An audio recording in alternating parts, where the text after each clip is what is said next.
CPIM സംസ്ഥാന secretary പദവിയിൽ ആര് എന്ന ചോദ്യത്തിന് MV ഗോവിന്ദൻ എന്നല്ലാതെ മറ്റൊരു പേര് പാർട്ടിക്ക് മുന്നിൽ ഉണ്ടായിരുന്നില്ല.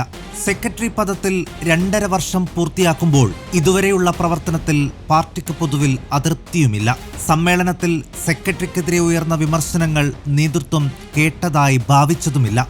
ഇതോടെ സെക്രട്ടറി പദത്തിലേക്ക് MV ഗോവിന്ദൻ ഒരിക്കൽ കൂടി അനായാസം നടന്നുകയറി.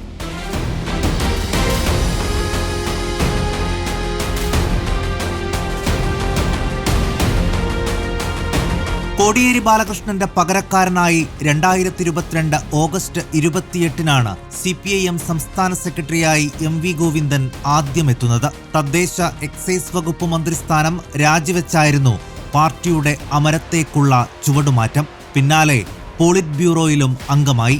പാർട്ടിയെയും സർക്കാരിനെയും ഒരുമിച്ച് കൊണ്ടുപോകുന്ന കോടിയേരിയുടെ ശൈലി തന്നെ ഗോവിന്ദനും പിന്തുടർന്നു. വിവാദ വിഷയങ്ങളിൽ മുഖ്യമന്ത്രിക്കെതിരെ പ്രതിപക്ഷം വിമർശനം കടുപ്പിച്ചപ്പോഴൊക്കെ പ്രതിരോധം തീർക്കാൻ മുന്നിട്ടിറങ്ങി.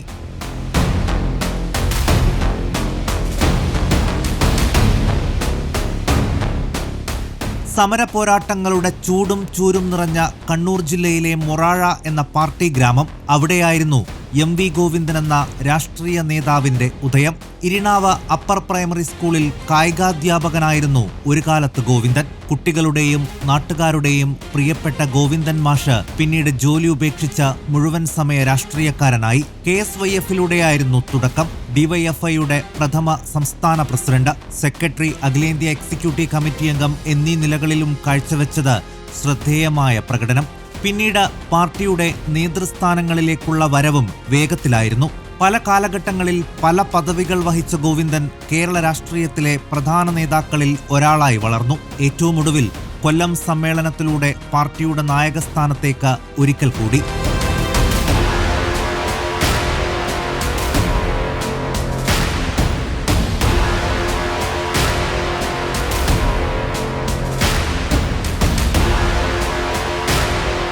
News desk reporter.